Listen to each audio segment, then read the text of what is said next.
কাকে প্রধানমন্ত্রী হিসাবে দেখতে চাইছেন, নরেন্দ্র মোদী, রাহুল গান্ধী নাকি মমতা বন্দ্যোপাধ্যায়? না, আমি মমতাকে দেখতে চাই। নেশা করি কিনা আমি জানি না, এবার দেখতে হবে কোনো পাতা পাতা খাই কিনা। মমতা বন্দ্যোপাধ্যায় তো অনেক কিছু করছেন, উন্নয়ন করছেন। হ্যাঁ, অনেক কিছু করেছে, চুরি করেছেন, ডাকাতি করেছেন, এগুলো অনেক কিছু করেছেন। কি বলে? তো মহা মুশকিল ভাই।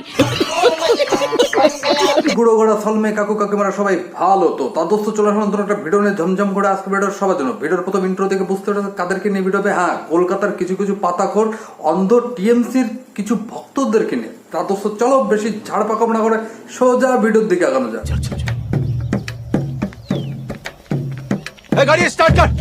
লক্ষ্মী ভান্ডার জন্য বাড়িয়ে দেয় দিদি। লক্ষ্মীর ভান্ডার তো এই যে 1000 যেটা ছিল 1200 হয়েছে, আর যেটা 500 দিত 1000 দেবে। 1200 আর 2000 দিলে হবে না? দেখো বোঝো অবস্থা। এবার সেটা আপনারা দিদিকে বলবেন। হ্যাঁ, দিদিকে বলছি, তাহলে 2000 বাড়িয়ে দিবে। পোষায় আর না, যতই দাও ততই চাই। দিল্লিতে এবার আমাদের সরকার হবার দরকার আছে। হ্যাঁ, গুড়ো ঘোড়া সলমে কাকু কাকিমারা দিদি বলে কি? দিদি বলে যে দিল্লিতে তৃণমূল সরকার হবে। তা দোস্ত হোক, হলে পরে ভালো হবে। আমরা কেন একা একা জ্বলে পুড়ে মরবো? যে ইন্ডিয়ার যত পাবলিক আছে একটু তারাও জ্বলে পুড়ে একটু মরুক। কি বলে? কোথায় ছিলেন মোদি বাবু? 26,000 চাকরি তো আপনি খেয়েছেন, মানে আপনার দল খেয়েছে।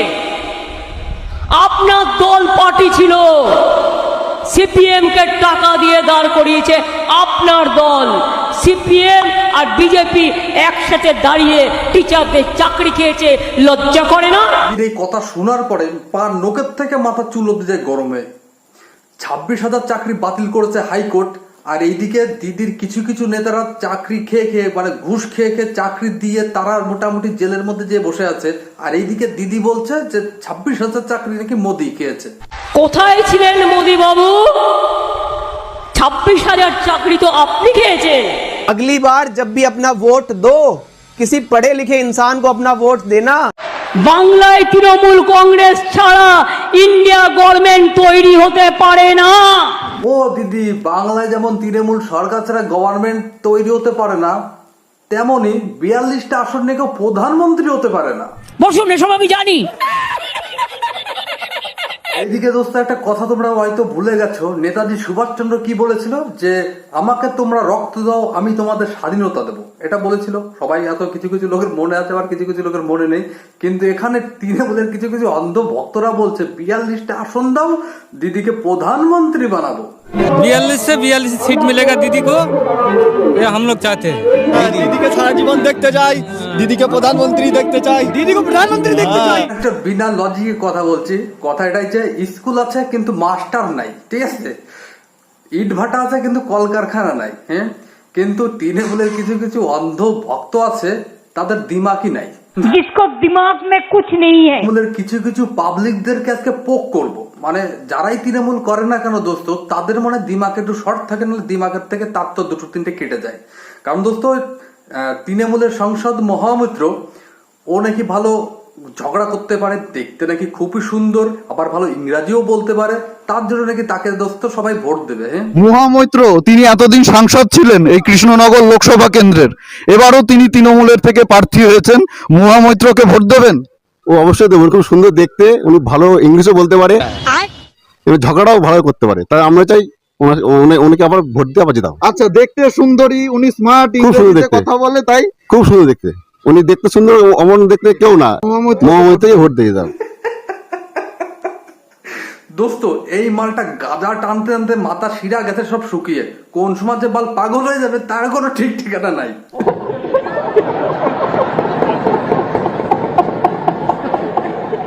What's your source of energy? সংসদের সোর্স অফ এনার্জি যদি সেক্স হয়, তাহলে এই সব পাতাখোর পাবলিকরাই তো সেই সংসদকেই তো ভোটটা দেবে না। মহামৈত্রকে ভোট দেবেন? ও অবশ্যই দেবো, খুব সুন্দর দেখতে, উনি ভালো ইংলিশও বলতে পারে, এবং ঝগড়াও ভালো করতে পারে। তাই আমরা চাই উনিকে আবার ভোট দিয়ে আবার যেতাম। লোকটার যদি মিনিমাম লাজ লজ্জা বলে কিছু থাকে, দূর হয়ে যাক বাংলা থেকে। একটা কথা তো দোস্ত, এই যে তৃণমূলে যে এত নেতারাদের চুরি চেরা করছে, চুরি ডাকাতি দুর্নীতি যতই করছে, তা ওরাও করছে, তা তো কোনো প্রবলেম নেই, কিন্তু আমরাও পাচ্ছি ওরাও পাচ্ছে। এটাই আমি বলছি না, এটা পাবলিকরাই বলছে। এই রাজ্যে তৃণমূলের নেতা মন্ত্রীরা অনেকেই জেলে রয়েছে, দুর্নীতি করেছে, চাকরি বিক্রি করেছে। প্রাক্তন শিক্ষামন্ত্রী তিনি জেলে রয়েছেন, তার বান্ধবীর ফ্ল্যাট থেকে 50 কোটি টাকা উদ্ধার হয়েছে চাকরি বিক্রির। এরপরেও তৃণমূলকে চাইছেন আপনি? সে করুক, আমরা তো কিছু পাই মাঝে মাঝে, নাকি? সে করুক গা। দোস্ত, এইদিকে 25%, এইদিকে 50%। কিছু কিছু গাঁজাখোর পাবলিক, তোরা ভাই বেঁচে থাক। তোদের মতন পাবলিক আমাদের কলকাতার, ওয়েস্ট বেঙ্গলের কিছু কিছু লোকজনের খুবই দরকার। ওরা তো ভালো কাজ করেছে, চোর হোক জাত ভালো। মানে আপনি বলতে চাইছেন চুরি করুক, আপনিও পাচ্ছেন? আমিও পাচ্ছি, রাজ্যে কি দেখে লাভ নেই। ওরা পাচ্ছে, আমরাও পাচ্ছি। তোর তো গলায় দড়ি দিয়ে মরা উচিত। তৃণমূলের কিছু গাঁজাখোর পাবলিক যখন গাঁজায় কায়দা মতন টান দেওয়ার পরে, যখন মমতা ব্যানার্জি জিন্দাবাদ বলে স্লোগান দেয়, ममता बनर्जी जिंदाबाद ममता वही ममता बनर्जी जिंदाबाद ममता वही ममता बनर्जी जिंदाबाद ममता बनर्जी रास्ते में लाल लाल लाल ছিলাম মমতা बनर्जी रास्ते में लाल लाल लाल ছিলাম।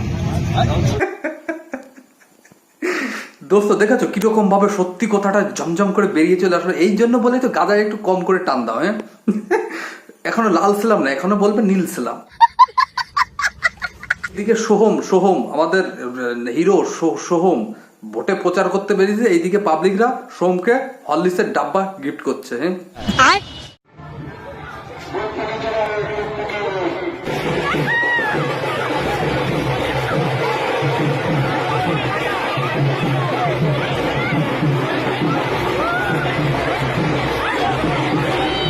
হ্যাঁ, দিদি তুমি এসব করো কি? তুমি এখানে হরলিক্সের ডাব্বাটা কেন দিচ্ছ? সোম কি এখন ছোট আছে?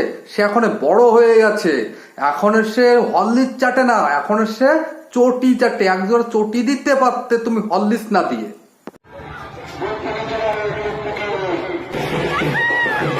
এই চটি চাটা সোহমের হাতে এই হরলিক্সের ডাব্বাটা না দিয়ে যদি কোনো ছোট একটা বাচ্চার হাতে যদি দিত, তাহলে ভগবান একে কিন্তু অনেক রকম ভাবে কিন্তু হেল্প করতো। হ্যাঁ, এখন তুমি দাওনি, তোমাকে সাথে কোনো হেল্প টেল্প করবে না। तो दीदी को इतना मत सताओ। जब काली का रूप ले लेगा ना, तो उसका विसर्जन होने से कोई नहीं रोक सकता। আমি আগেও বলেছি, আবারও বলছি, এই আছে সেই সব পাবলিক, যেসব পাবলিক দুটান গাঁজা খাওয়ার পরে তারপরে এসে ভুল বা উল্টো পাল্টা বকে। এই যে কলকাতায় এত দুর্নীতি হয়েছে, শিক্ষামন্ত্রী থেকে খাদ্যমন্ত্রী তাক জেলে রয়েছে, এদেরকে চোখে পড়ে না। এরা হচ্ছে নীলনজ্জ কান কাটা লোক। মানে তৃণমূল যারা করে তারা কান কাটাই হয়। এটা হচ্ছে বাস্তব সত্যি কথা। জানি না দোস্ত, অনেকে মানতে পারো, আবার অনেকে মানতে পারো না। जब तक सूरज चांद रहेगा ममता दीदी का नाम रहेगा। जब तक सूरज चांद रहेगा ममता दीदी का नाम रहेगा। দোস্ত, এই মমতা দিদির নামটা সত্যি সত্যি এরা ডুবিয়েই দেবে। হ্যাঁ, সেরকম সিদ্ধান্ত নিয়ে এরা বসে আছে। 42 से 42 सीट मिलेगा दीदी को, ये हम लोग चाहते हैं। 42 में 42 ही चाहते हो? আরে ভাই, 42টা সিট দিয়ে দিদিকে তোরা প্রধানমন্ত্রী বানাবি? তোরা কি খেপা আছিস না? তোরা নেশা করে আছিস? গাদাই মাদাই অর্থ করে টানিস না। তোরা 2019 সালে একবার বলেছিলি, এটা 2024 সাল, এখনো বলছিস 2030ও বলবি। হ্যাঁ, আরে তোরা বলতেই থাকবি। এই জন্যই আমি বলি একটু গাঁজা টাজা কম করে টান। বেশি টানার পরে কন্তে গর্তের মধ্যে পড়ে যায়, ঠ্যাং হাত পা ভেঙে টুঙে কোথায় ঢুকে যাবে, তারপরে একটু সমস্যার মধ্যে পড়বি। ঠিক আছে, তার জন্য বলি একটু গাঁজা টাজা কম করে টান। আর তোরা বুঝিস না নাকি? হ্যাঁ, যে 42টা আসনে দিদিকে কি প্রধানমন্ত্রী বানাবে? তোরা কি খেপা আছিস? তা দোস্ত, ভিডিওটা আমি এখানেই শেষ করলাম। আর ভিডিওটা ভালো লাগুক আর খারাপ লাগুক, ভিডিওটা লাইক কমেন্ট করে দিও। ঠিক আছে, তা দোস্ত, আবার দেখাবে নতুন কোনো ভিডিও নিয়ে 2-4-5 দিন পরে। ততদিন সবার খেয়াল রেখো। ওকে, বাই। আর সাবস্ক্রাইব করার পরে পাশের ঘন্টাটা ঝমঝম করে একটু দাবিয়েটা দিও। ঠিক আছে, নাহলে নোটিফিকেশন যাচ্ছে না।